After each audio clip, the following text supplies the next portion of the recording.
Second, folks, let me get of purity. Sir P in the back.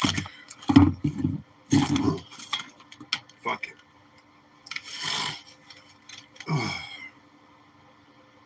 Make sure. Just learn to start having my stuff set up before I go live. All right.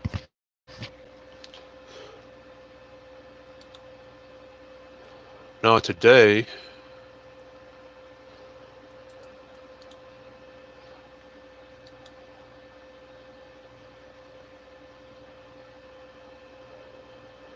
we're going to be talking about Jamaica, as the title says, how corruption and gangs stifle black excellence in technology and science when it comes to Jamaica.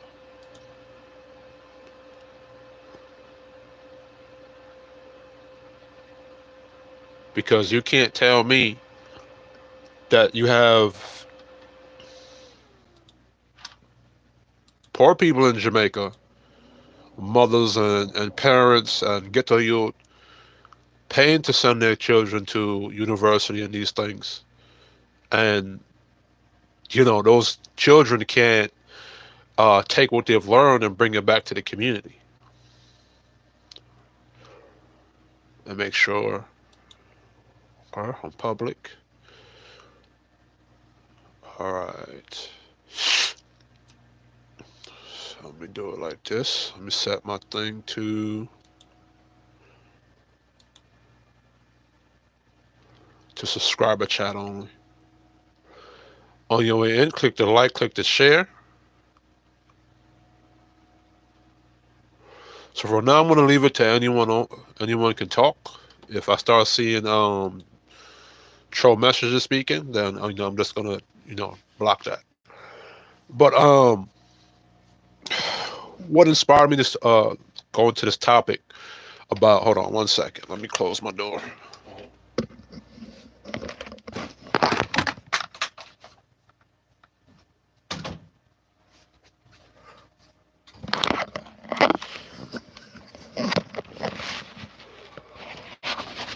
So click the like, click the share. Make sure my stream is working. What's going on, Junior?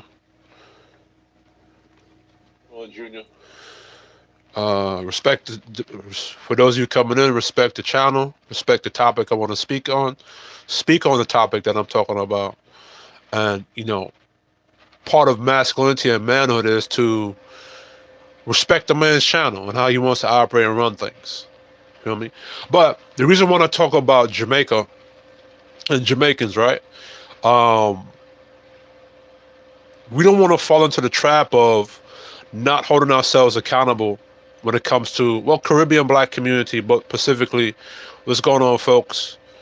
Specifically, because I'm rugged and rough. Don't worry about what I'm looking like. Worry about the message. All right? Like, share, subscribe, and listen to what I'm talking about. So, what's wrong with trolls? Do y'all not have a life?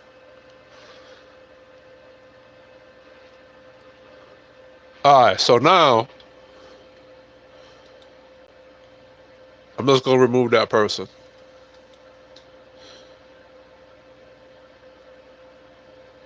Because now we'll see what happens when trolls come into the chat.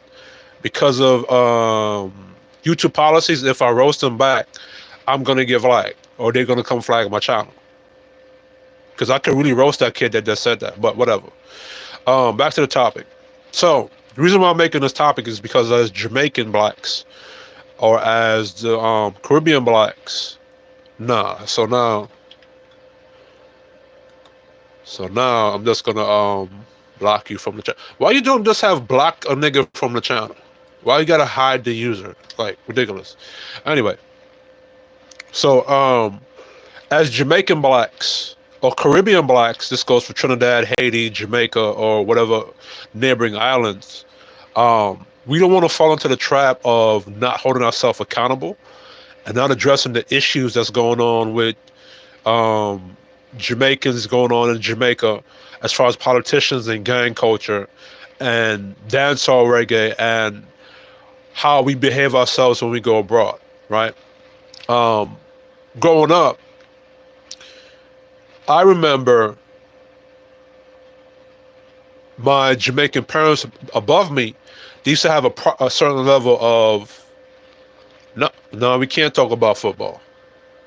Junior, now I'm going to block you. So now this is going to be set to, I'm not playing. So now this is going to be set to, what you call, subscriber can talk only. All right. Only subscribers can chat now because they're distracting me from what I want to talk about. I want to talk about other topics. Now, like I said before on previous lives, this is going to be a quality channel where quality people can watch, not trolls, not people that want to talk about anything that other than what the boss is talking about. I'm not talking about football. Why don't you go to a channel that's talking about football and talk about football? Why come over here with talking about football? That's like going to Burger King and asking Burger King, do you guys sell Popeye's chicken when they sell hamburgers? Like, this is what I'm talking about with black folks. I don't know if that person is black or not, right? But I don't care if y'all leave either. Like I said, I want quality people, quality viewers and subscribers, not trolls and idiots or dummies. But anyway, growing up, right, most Jamaican households, they're conservatives. And they grew up with a certain level of pride and discipline amongst themselves and how they discipline their children, right? And as you see the thumbnail, there's an old school saying that a lot of Caribbeans, especially Jamaicans, like to say, you have to learn to dance on your yard before you dance abroad, which means that you have to learn how to be in your own home, clean and disciplined, so that when you go into other people's countries and places, you're disciplined too. And what I'm noticing with Jamaican black culture, or you can say this about Trinidad too, what I've noticed about Jamaican black culture is that our culture has descended into a level of debauchery. And there's a lot of things that even before my time, I'm 32 years old, right? Even before my time, there were a lot of things that was going on in Jamaican black culture that was not good. It wasn't up to certain standards. But at least back then, there was a shame against it. Now, in present-day Jamaican culture, a lot of the things that's there when it comes to the slackness going on within dancehall and how dancehall reggae is influencing the women and the men to be out their rabbit-ass minds, right? But at least with dancehall, there was a time and a place to be for that. Now it's just all over the place. And shame has been removed from the Jamaican society and upbringing. So now everybody's doing what they want to do. So I'm saying, see, me, I had to be respectful to my mother and my father and the elders around me. Right? The ones that came after me, like Gen Z and the even younger millennials, they don't have that same upbringing or respect. And I notice it. Right? So what politics and corruption, what political corruption and the gangs have done, right? Because a lot of the gangs in Jamaica, you have to hold yourself accountable to this too. Because with the politicians that's there, at least the people don't have to see them every day. The Jamaican gangs that are there, they have to see you every day. And if you're in any of these like Spanish Town or the Clans or Winona or whatever gang, whatever you want to call yourself, and you're there oppressing the people, you're no better than the police that oppress people, and you're no better than the politician that oppressing Jamaican people. That's over there, because y'all are deleting each other. You're now grooming your younger boys to be gangsters like y'all, gangbangers like you guys, or shatas, and that's not helping Jamaica progress or produce men to be able to compete and innovate on a world scale. And then you're deleting each other before you even get to that level. right? So this is not just the whole politics accountable in Jamaica, but this is just to also hold um, the gangs that's there accountable. See what I'm saying? Even the gangs from the '80s versus the gangs of now. At least the gangs in Jamaica of then, they kept what they did to amongst the adults and grown folks, right? They didn't do that with. They didn't try to push that gangsterism on to the younger children like they're doing now. You know what I'm saying? So that's the problem. For those of you wondering why you can't speak into the chat, well, that is because people come into the chat and don't speak on what I'm speaking on. They like to talk about what they want to talk about and disrespect the channel. All right. So let's go into Jamaica's corruption rank. So we're gonna read this.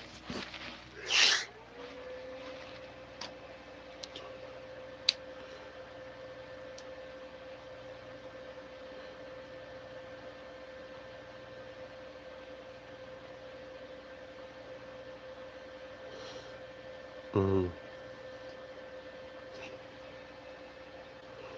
Go over here.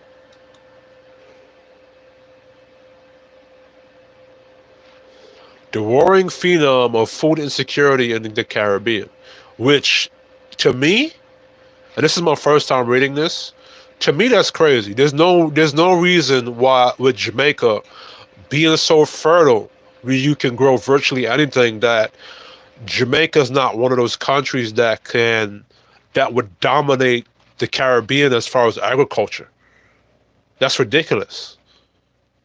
That Jamaica government hasn't been pushing agriculture. Like I don't know who's been in America or well this fad or this what you call I don't know the proper term for it, but the season I'm gonna call it, right? There was a big season of like say in America of veganism and health food this and health food that blew up big in America back in I think around 2010, 2012, and 2013, 2014, 2015. Jamaica could have made a lot of money off of that if if the Jamaican government had pushed agriculture and pushed Jamaica producing a lot of the healthy plant-based vegan organic foods that America was using.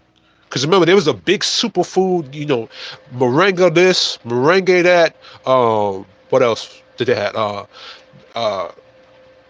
Basically all of those those what you call them, those gurus, those health food gurus that talked about plant-based diets and how eating raw foods can help you cleanse your body. Jamaica could have made a lot of money off of that because Jamaica is a lot of soil and a country that is good for agriculture. You could grow virtually anything over there. And if Jamaica had, or the government had pushed for that, they would have got a lot of money off of that, especially off of because what my thing is Jamaica, right? They were pushing for more decriminalization of ganja or marijuana, which I agree to that, but that shouldn't have been the only thing y'all were pushing for. You should have been pushing for agriculture in other areas, right? But I forget. I think PNP was in power at that time. And we have to talk about how Marxism or socialism or communism has poorly affected a lot of Jamaica, because a lot of communism and a lot of socialist ideas or Marxist ideas that actually stifles growth, right?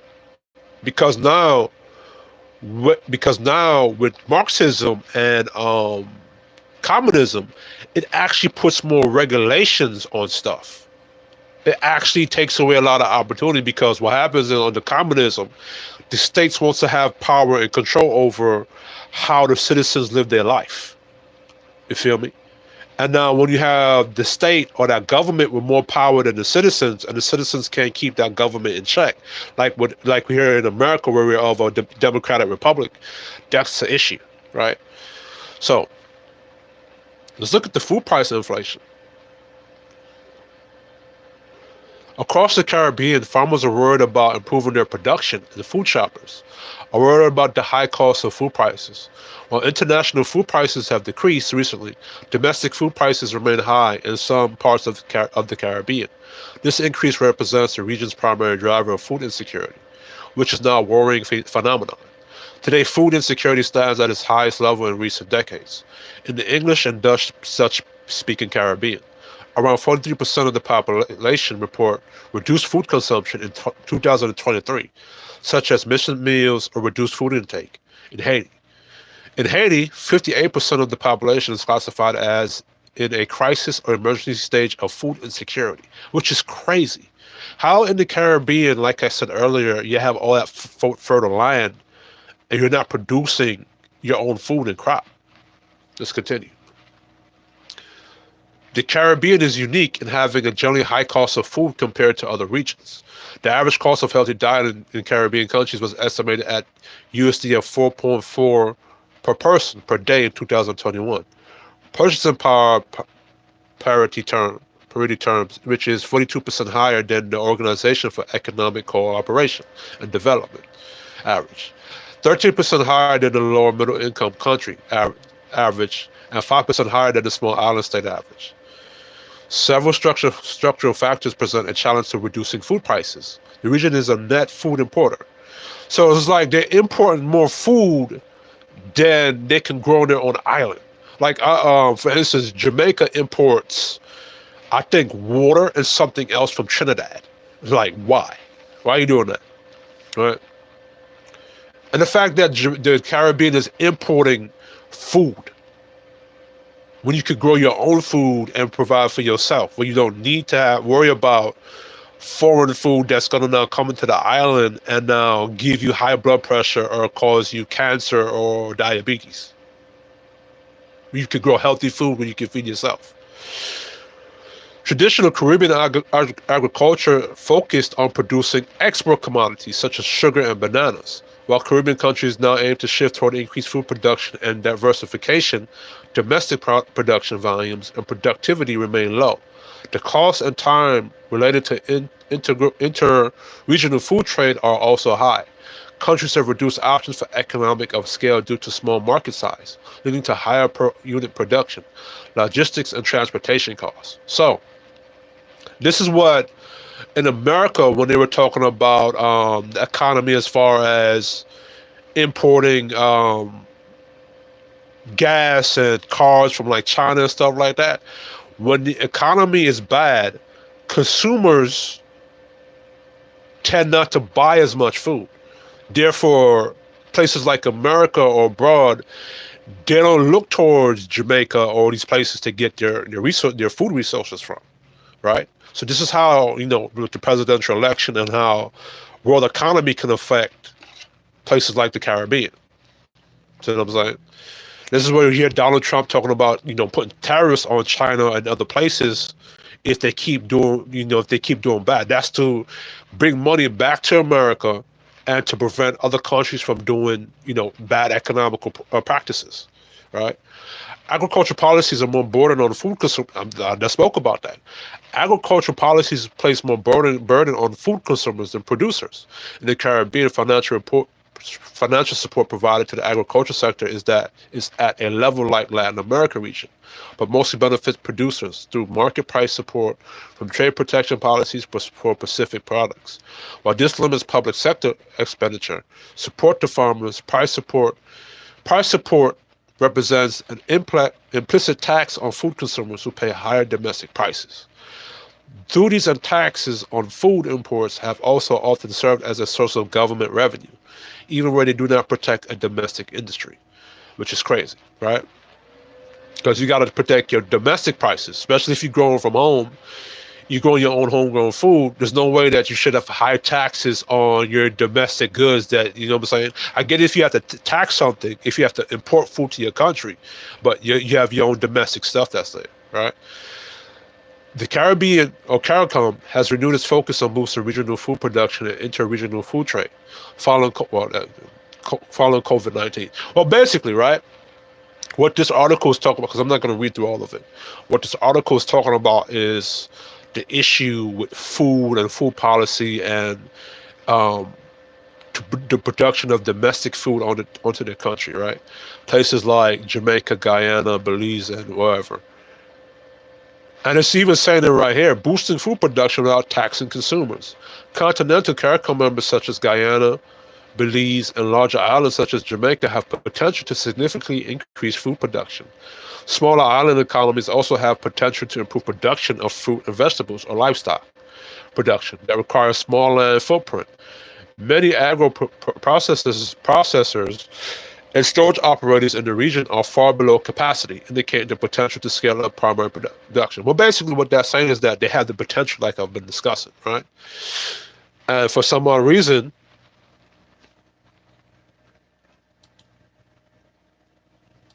Jamaica government is not pushing that to Jamaican citizens. And Jamaica could have been doing that, right? There's no way you have an island that can produce natural banana, fruits, vegetables, and you're starving. That's ridiculous. 6 trafficking.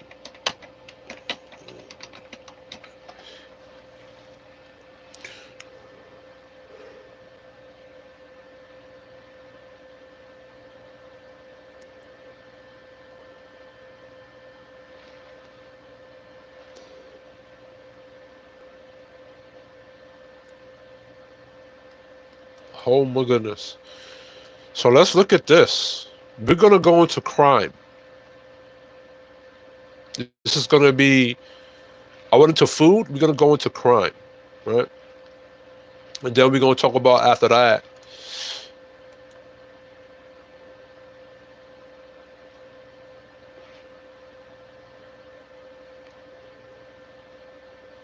We're going to talk about the police force. And I'm going to have somebody on YouTube who I enjoy watching called Sir Pia's Politics Watch.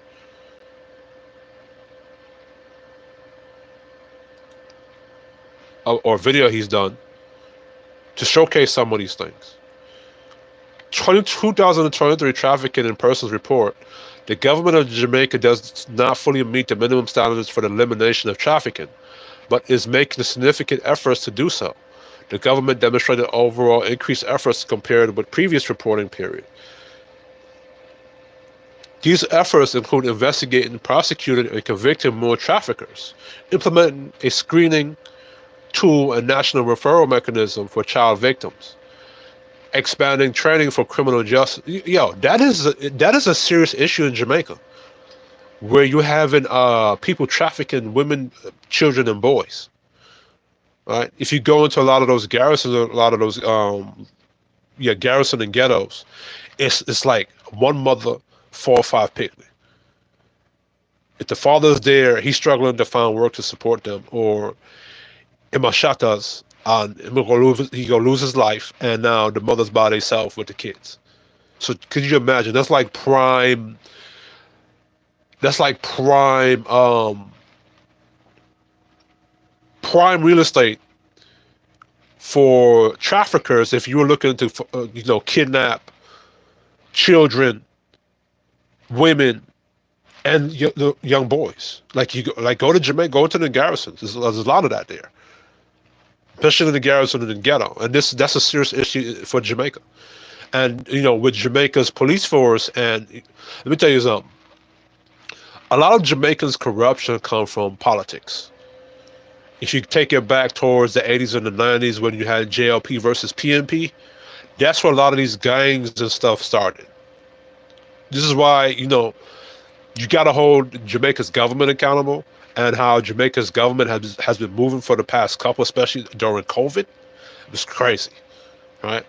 Because crime rate in Jamaica during COVID, it didn't lower like other countries. It raised. You know what I'm saying? And then Jamaica government love to go on the TV, or politicians love to go on the TV and talk about how crime rate lower. 1,300 deletions this year versus the 1,100 deletions last year. That's still a bad number, right? So let's keep reading. The government did not meet minimum standards in several key areas. Authorities did not identify any adult victims, despite continued reports that gangs compelled some children to commit unlawful acts. So, this is where I'm saying that a lot of you gangs in Jamaica are a big problem in your communities. Because it's useless for me to sit here and talk about Black Americans, right? When you Jamaicans come here and say Black Americans is lazy this and lazy that, when you have Jamaican gangs in Jamaica utilizing children to do criminal stuff and then kidnapping children. The gangs in Jamaica, you're the reason why Jamaica is not producing children to grow and become adults that could be a farmer, that could be something in science or STEM, that could innovate and create new inventions. If you got the gangs over there that's destroying children before they can get any intelligence or go to school or become somebody, you got to hold the gangs accountable for that, right? Jamaicans, we got to get away from a lot of these leftist liberal ideas where now we don't want to hold the gangs as they're accountable, that's oppressing and terrorizing the people, domestic terrorists to your communities, right?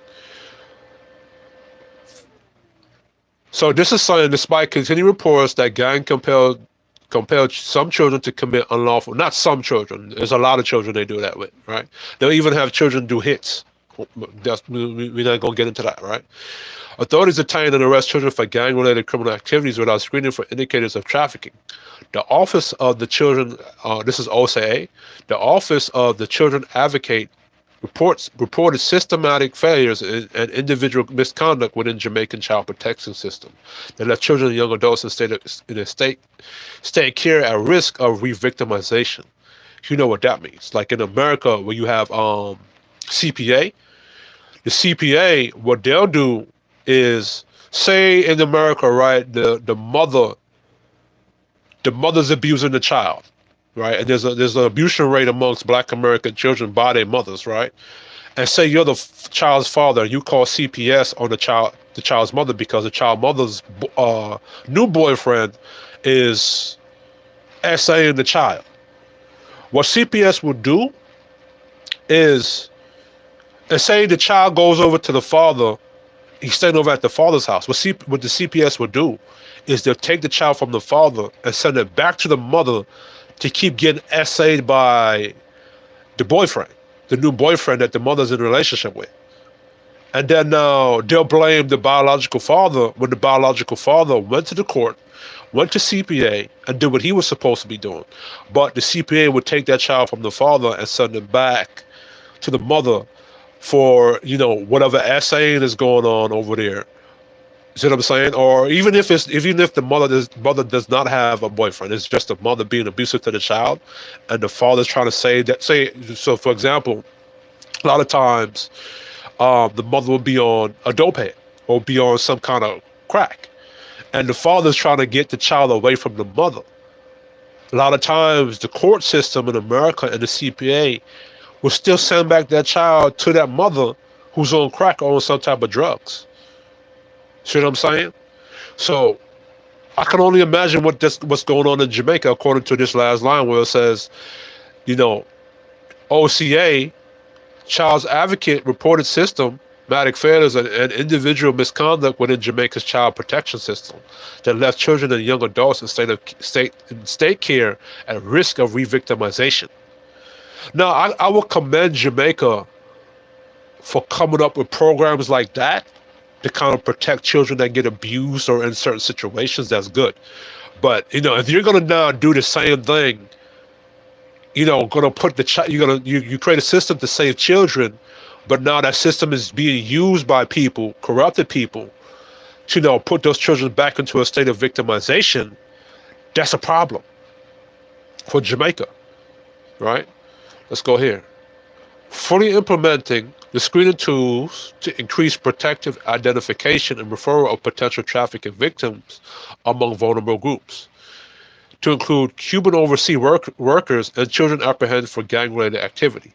So this is talking about Cuba, and provide consistent training for officials on implementing these tools. Right. So this is talking about what implementations they're going to go through to protect children, which is good. Right. Prosecution. The government increased law enforcement efforts. The government criminalized sex trafficking and labor trafficking through its Trafficking in Persons Prevention, Suppression, and Punishment Act. That's good. I'm glad Jamaica is coming up with stuff like that, right? The law prescribes penalties of up to 20 years imprisonment for offenses involving an adult victim and up to 30 years imprisonment for those involving a child victim. These penalties were sufficiently stringent. However, with respect to sex trafficking, by prescribing a lower maximum imprisonment term, these penalties were not commensurate with those for other serious crimes such as rape.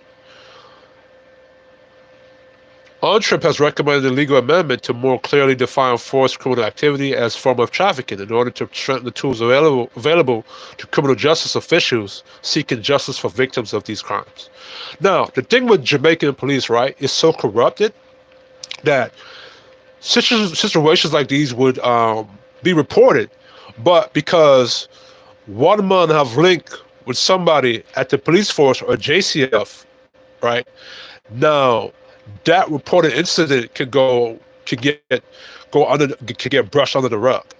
Or now because somebody have linked with somebody in Jamaican court system or a judge or something, that that offense against that child could go swept under the rug. That's how corrupt Jamaican police force is, because you have laws on the books, and then you have police officers and judges that won't enforce the law. Like, for example, there was a thing where there was amount of people, there's amount of Klansman gangs, right, that got arrested for gang activity. Majority of them got off the case and are back on the streets. This is Jamaican system.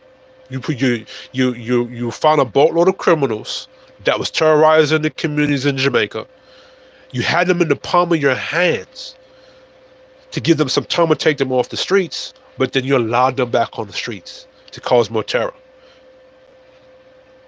That's a problem, right?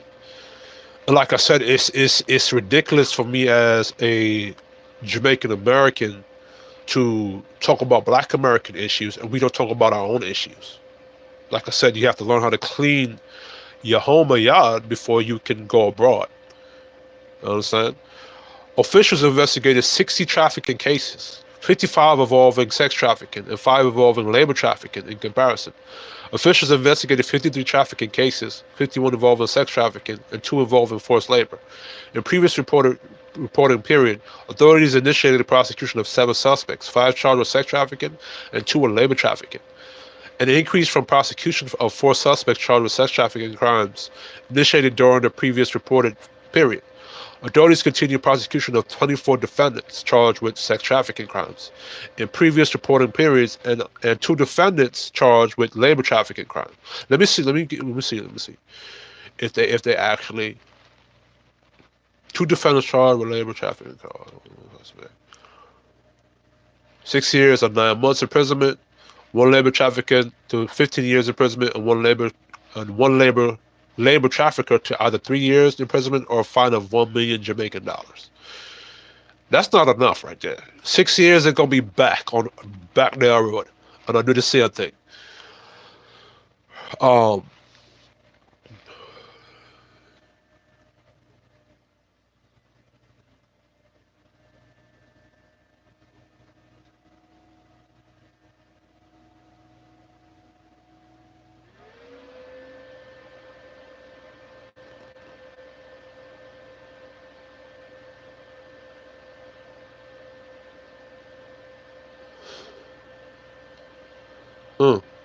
Right, so now sex trafficking, that's a big issue in Jamaica, right?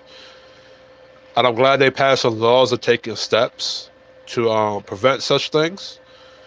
But like I said, a lot of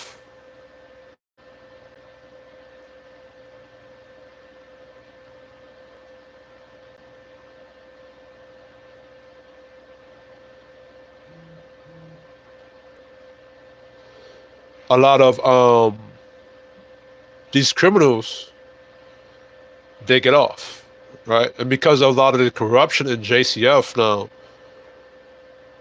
I'm pretty sure there's a lot more cases being reported and nothing is being done about it, especially if now the JCF have links with certain gang organizations in Jamaica who are participating in a lot of these things. All right, so let me go tuning to Sir P. This video is interesting to me right here. Right? So big up Vulture Squad and Politics Watch and DMR News.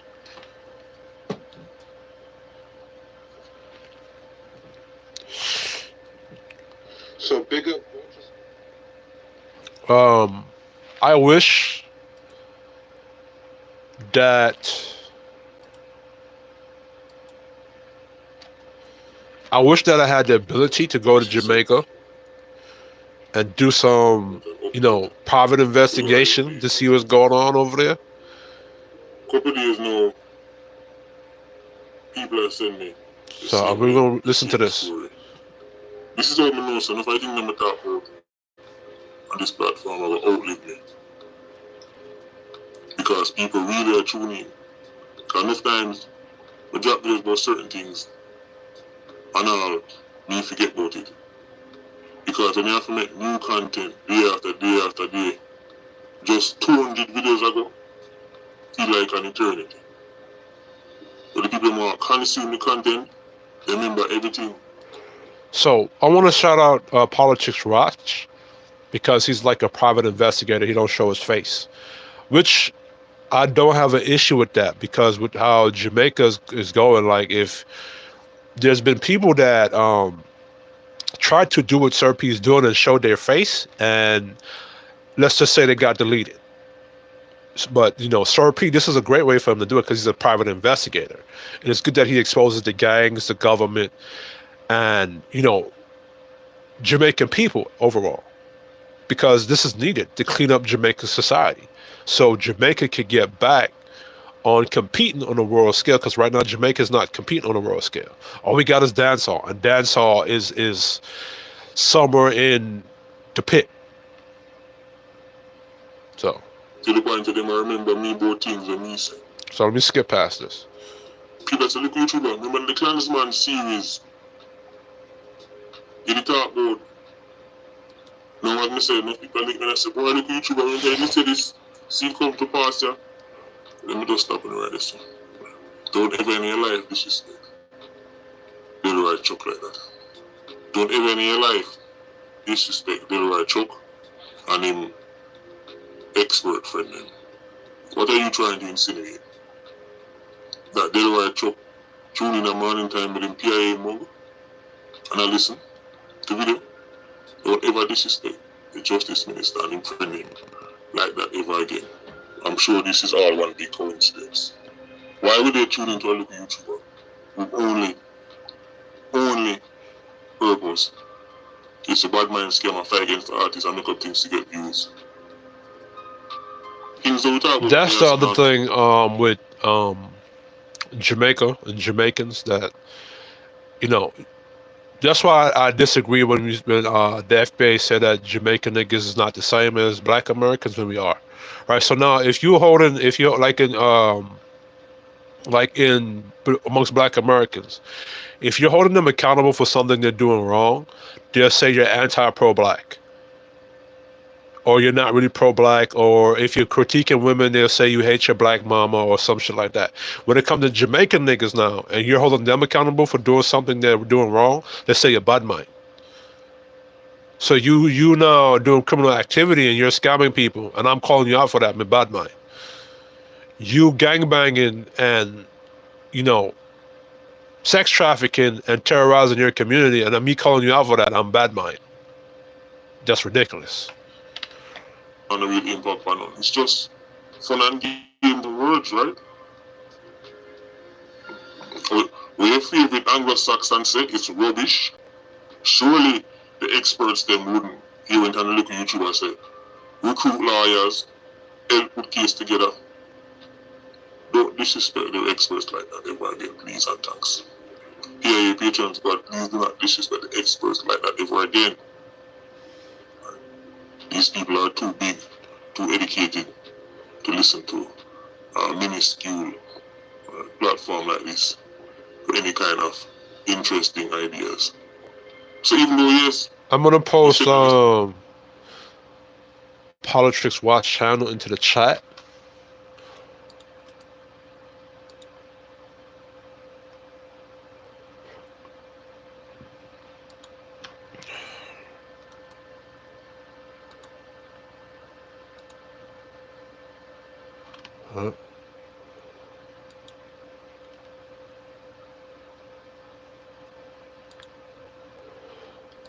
And the politics in America has really inspired me to study politics, and I'm going to study Jamaican politics from this beginning to this end, or from the beginning of it until now. I'm going to really delve into Jamaican history and its politics to see where the mistakes were made. All right. the series, get lawyers, they'll put the case together.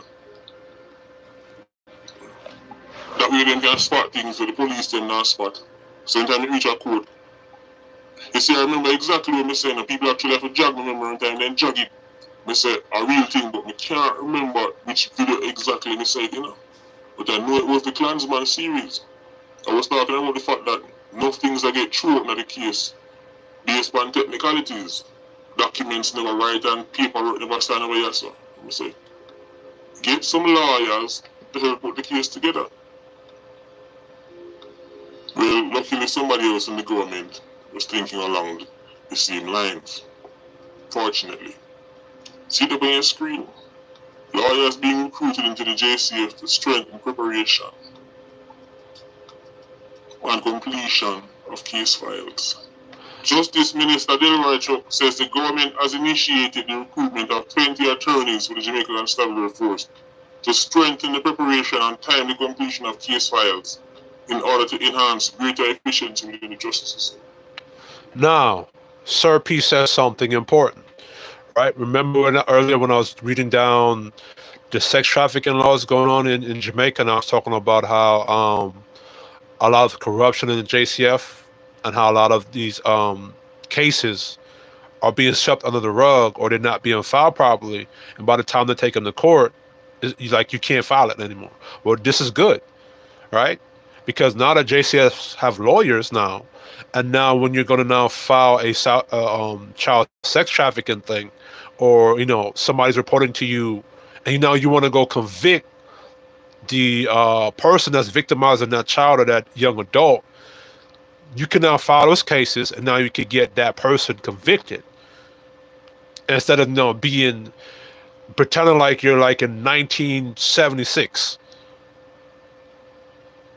See what I'm saying? So that's actually good that this person, Delroy Chuck, and he says the government has initiated the recruitment of 20 attorneys, which I'm curious to see how that's going to turn out.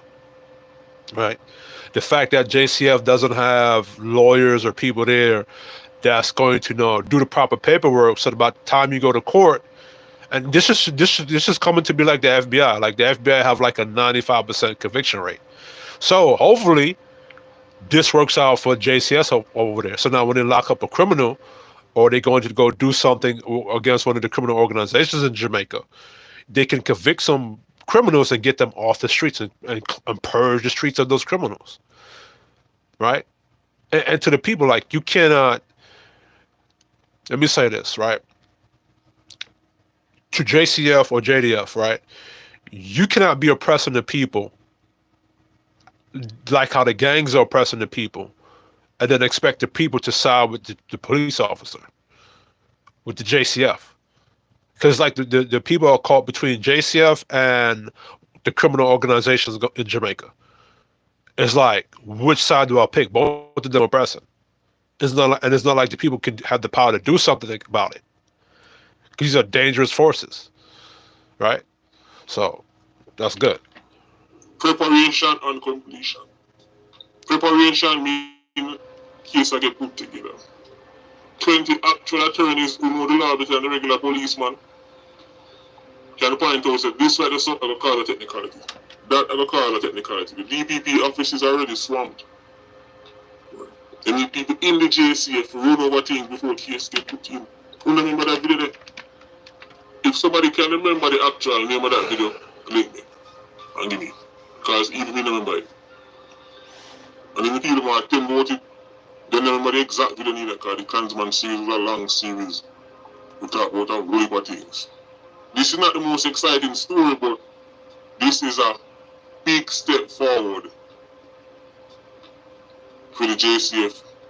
A big step forward. Mark my words. A big step forward. This is like when time you got a country and somebody carry one tree come give and them say, alright, see just plant it by so much time and then you look at one tree where you really want. You want one orange tree and somebody carry one come give.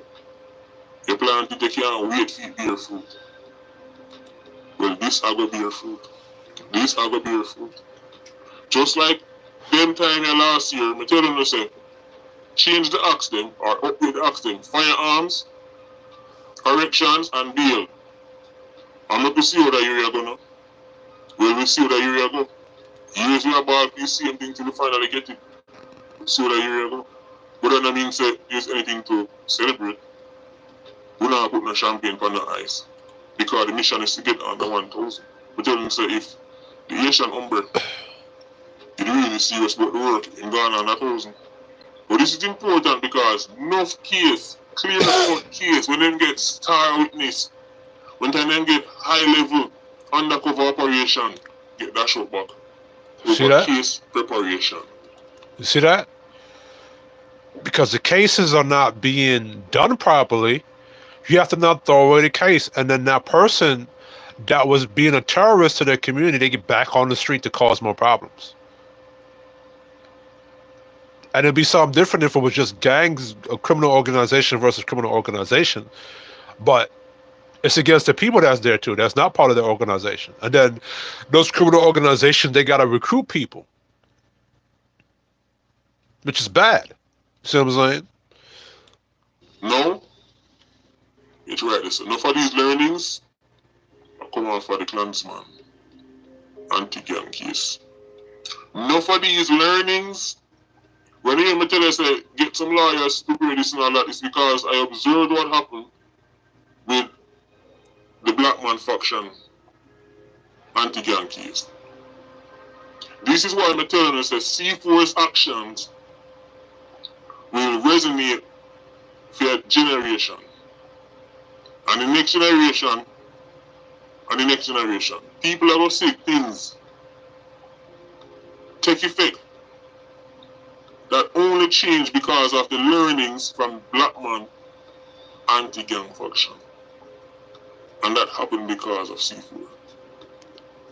Even though the man then bust the case, certain little slappiness, certain little... Now imagine that. Now this is referring to regular gangs fighting and running amongst each other. Just imagine what's going on with sex trafficking.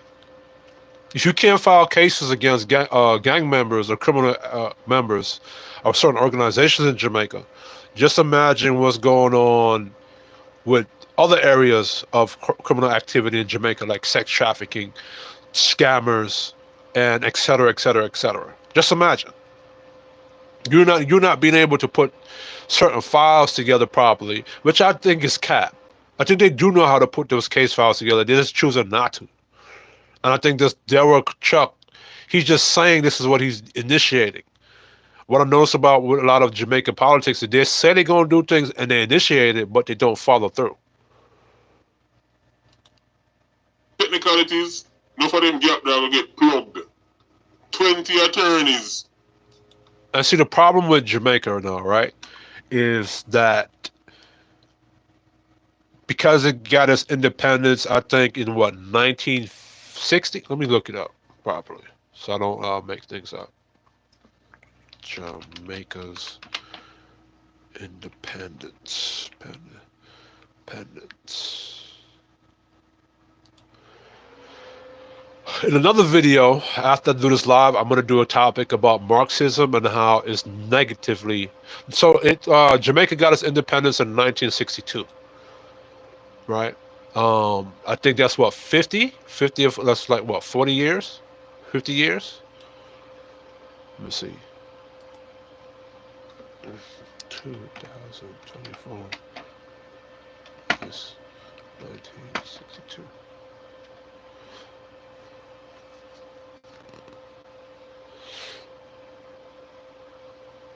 So that's 62 years. That's relatively 6 decades.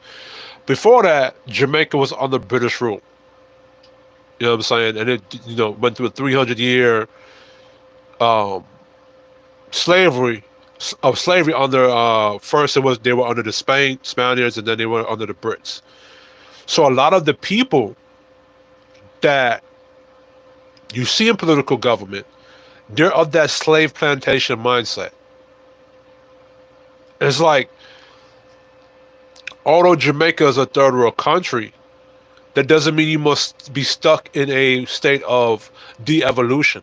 You still can evolve and be modern and implement certain things that can help your society grow.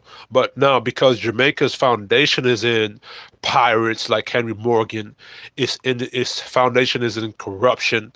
You have a lot of what you call Irish Saxons, as certain people call them, with the Irish Saxon mindset, where they want to what you call keep black folks in Jamaica under slave mindset so they can properly rule over them instead of fight for, the betterment. So it's like they would rather Jamaica be stuck in debauchery than help them to grow and evolve. Because now when you keep a people in a broke mentality or mindset, which is Marxism or communism, they're not educating themselves, they're not evolving, right?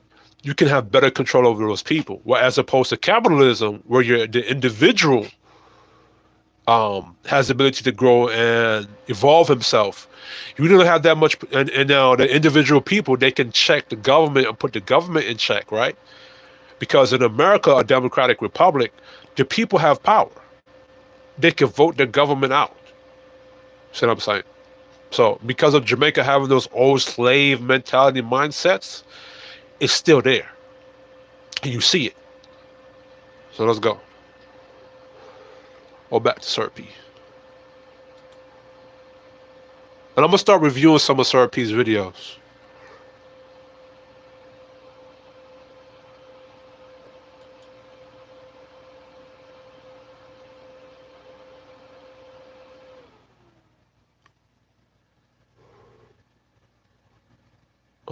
Shit, give me 1 second.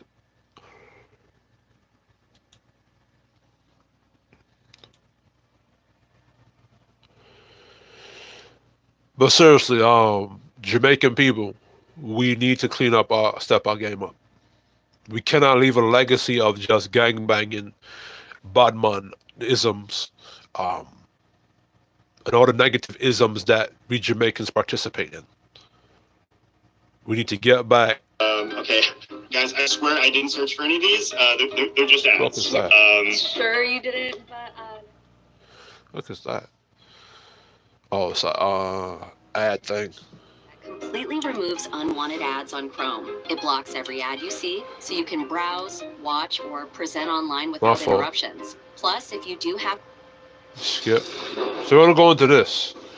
Now, this Serpy, or Politics Tricks Watch video, he talking about how there are police people in like JCF that want to do good, but you have people within their force that prevent good police officers from doing the right thing or doing good. So let's go into it.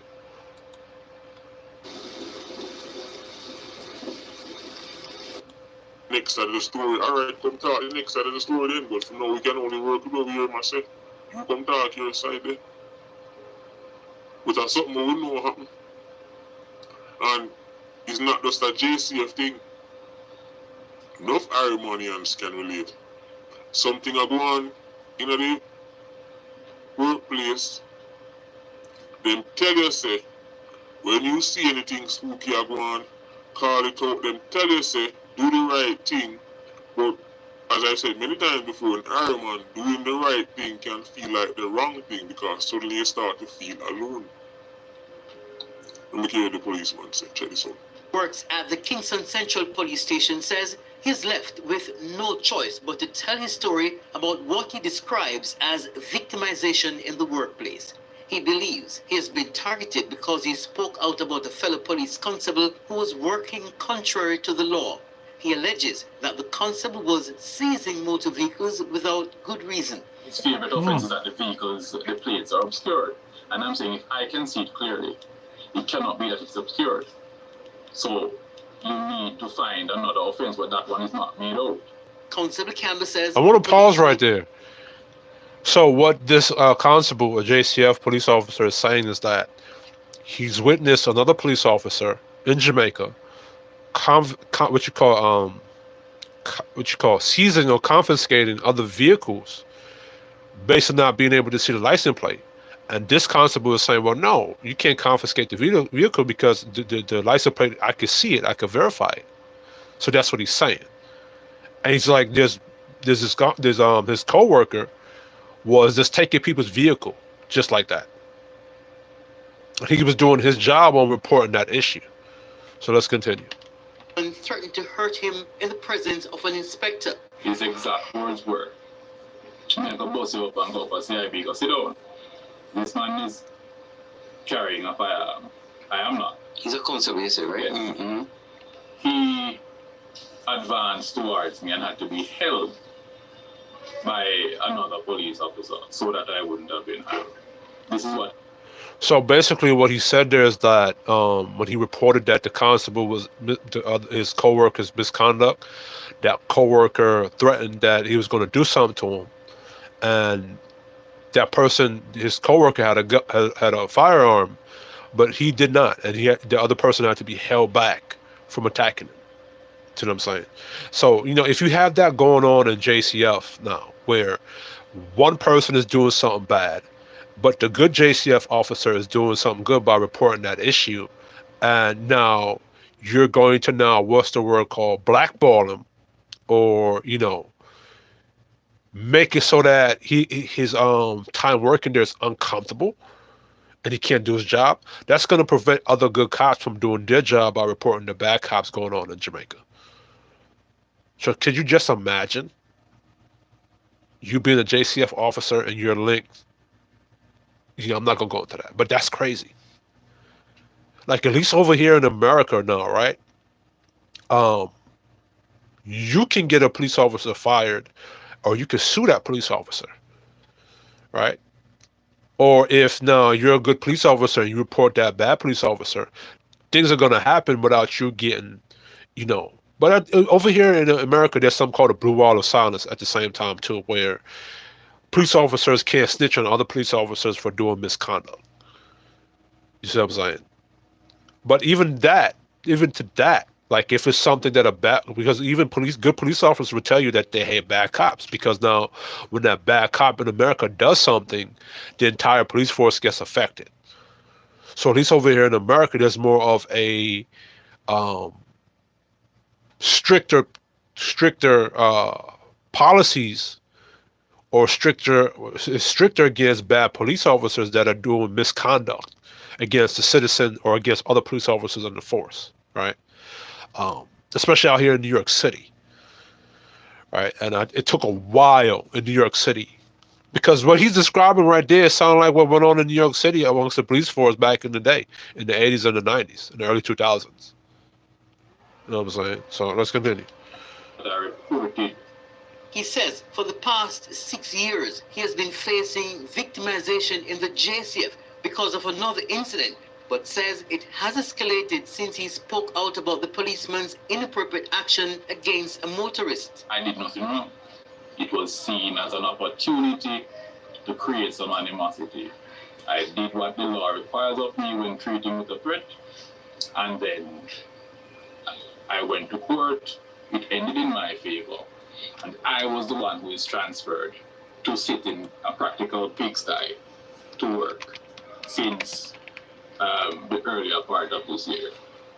Now, Constable Campbell says he was posted to work at a gate outside the main building under unsanitary conditions. I was pulled into a meeting and told I must work at this section, which is unhealthy, as you can see. There's no electricity, there's sewage water running in front of it. It leaks when it rains. There's no furniture in here. The gate doesn't work, and I'm told I must do this duty of handling the public, to include checking for firearms and stuff like that.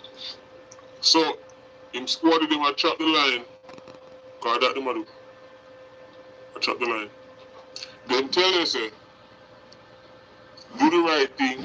Them tell you, say, if you see this, then call it out and report it to somebody at the chain of command. That's what they tell you. But people who are familiar with JCF and JDF can tell you, enough time that often means career come to a standstill.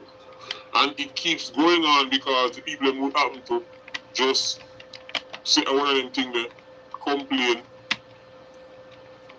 roll on them head, and the people who do it don't get called out. Love the fact that this policeman take it public. Because now it's a thing. You see, when it just happen in the barracks, when it just happen in the station, there are not only people in the station hear about it and know about it. Just a little whisper. Yo, you know, you say, Constable so and so. Yeah, man, that me here, man. Hold on, let me pause this and read this thing right here.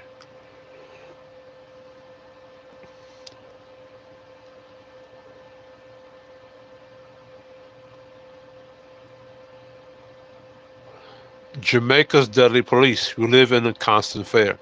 The strength of the sun shining down on a colorful street in downtown Kingston announces lunchtime is approaching. A group of young men chat on the pavement while reggae music floats. I don't want to read all that.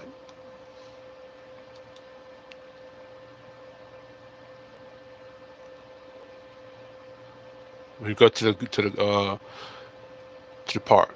Killer cops. Daquan's brother, Nakia, then 29, was known around the neighborhood for his cooking skills. On the morning of the 20th of January 2014, he was busy cooking a large lunch order of fried chicken for the local branch of the National Blood Bank, when, according to eyewitness, a police officer stormed into his shop and shot him.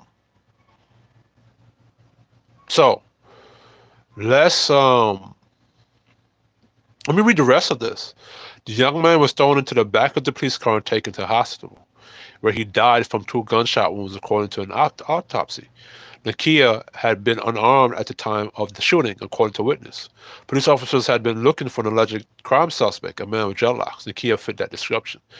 So let me hold on. Let me keep reading. One of his sisters, Shakila, remembers the day as if the clocks had stopped the moment. She woke up to shouts of her brother's name. Rushed into the room. So this is what she's saying. I rushed into the room and saw all the food being prepared like any other day. And then I noticed one of his slippers on the floor and the water dragging blood marks. My heart stopped. My life stopped that day, she said, standing on the very spot where her brother had been shot 3 years ago. Shakila locked the cook shop and almost instinctively she preserved the crime scene. Her instincts were right. Jamaica has one of the highest crime rates in the Americas, with 43 murders per 100,000 inhabitants recorded in 2015 alone, only behind Honduras, El Salvador, and Venezuela. Now,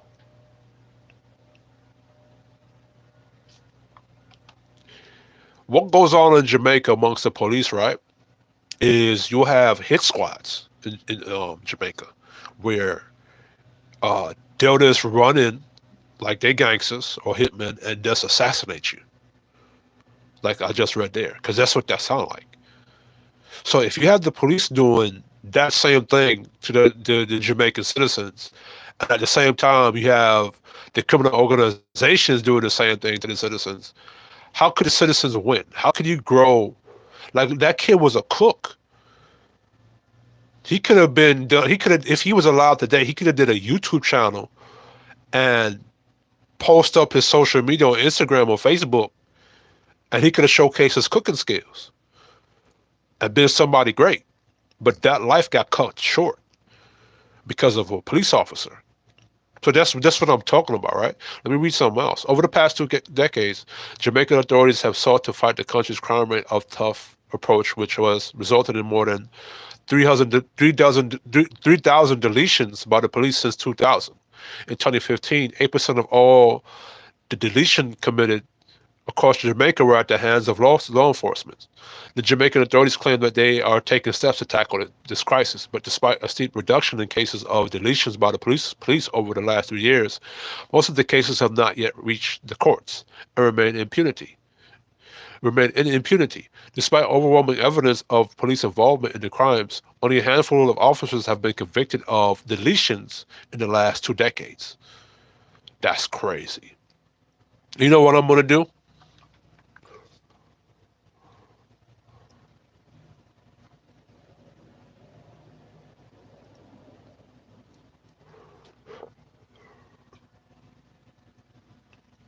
Okay. It said in a shocking but unsurprising turn of events, unsurprising. The case against the police officer who shot Nakia was dismissed in July after one of the key witnesses refused to appear in court. So that's what happens, right? If there's a witness to the crime and they know the witness, in Jamaica, they can refuse to appear to court and the case has to get dismissed. That happens often. So I don't know why Jamaica doesn't come up with a system where they hide the identity of that witness, and you only know the identity of that witness when they come to court.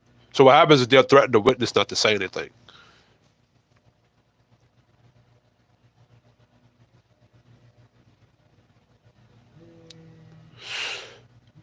Oh, give me 1 second. Somebody making a phone call.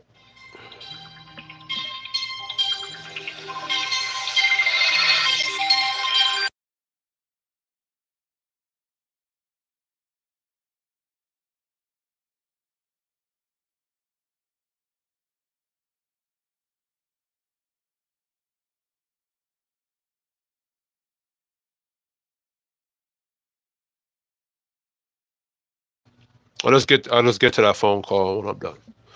All right.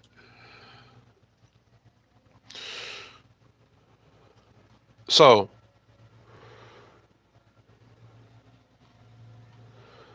that is an issue when you have a history of Jamaican police just targeting the regular citizens, and at the same time,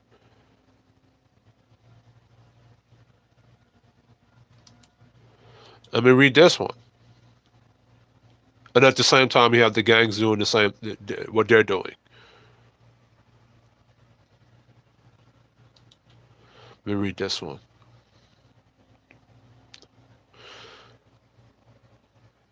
Okay, let's read this. This article was in 2016. Illegal police tactics in Jamaica fuel scores of murder of deletions and sow culture of fear. Jamaican authorities and local police are promoting a culture of fear amongst women and their families in marginalized communities to cover up thousands of alleged unlawful police deletions amid systematic injustice. Amnesty International nationally said in a new report today. Waiting in vain, unlawful police deletions and relatives' long struggle for justice explores the catalog of illegal tactics used by police across Jamaica to ensure relatives of victims of unlawful deletions by police do not pursue justice, truth, or reparations for their loved ones. This includes systematic intimidation, harassment, and threats against relatives at home, work, hospitals, and even during funerals. Yeah. See, I have no issue with calling out bad police officers, but the people of Jamaica, you gotta call out your gangs too, right? But now this is for about police officers, right? So we're gonna read this one. Damn.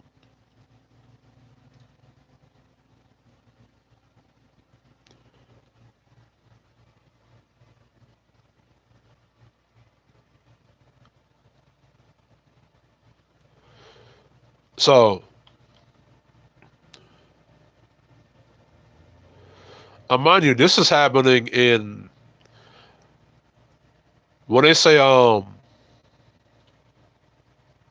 marginalized communities, that's ghetto de mata. It's just a softer way. I don't know why they can't just say ghetto or poor people or garrison. I don't know why they have to use big words. Right. So now, I'm gonna end the video here. In conclusion, Jamaica has a big problem when it comes to gang culture, the police, the government practices, and I'm gonna do a part 2 of this video, and because I want to deep dive into this, and I'm gonna look for the articles and read them out. But as long as this continues for Jamaicans, you're not gonna produce any, upwardly mobile, upright citizens of Jamaica to help Jamaica compete outside of because we only doing what Jamaica have. We have running, we have dancehall and music. When you tell me that we can't produce Jamaicans that are highly effective in economy or highly effective in agriculture, science, STEM, technology, Jamaica needs people for those things too. Not to mention trades like plumbing, carpentry, electrical work. Jamaica needs those trade skills too, right? And now if the Jamaicans, they're going abroad to Harvard and all these places, and now they get their degree in America or the UK, and those who want to come back to Jamaica to help Jamaica, they have to deal with corruption in Jamaica at that. Like, for example, myself. When I get into certain positions of money and power, I want to bring back something to Jamaica. But I'm not going to bring back something to Jamaica and it has a corrupted system over there. Because all that's going to do is me helping a corrupted system that's corrupt. And then those corrupted people are going to take advantage of the help that I'm giving. So, Jamaica, I really got to step your game up and, listen to the Jamaican people, the government, and the gangs. The JCF is oppressing the people, and the gangs are oppressing the people, and the politicians are oppressing the people. That's a three-headed dragon right there. And now Jamaica is becoming a devil's paradise. That's not good. We can't talk about Black Americans or anybody else when we have our own issues we need to clean up. And then a lot of you Jamaicans, when you come to America, you don't have no respect to the Jamaicans that paid the way for you here. You come here and you become ungrateful. You have disrespect for the Jamaicans that's over here, that did it before you and helped to pave the way for you to be here. But anyway, this is Kishani Gaming Nation. I'm out.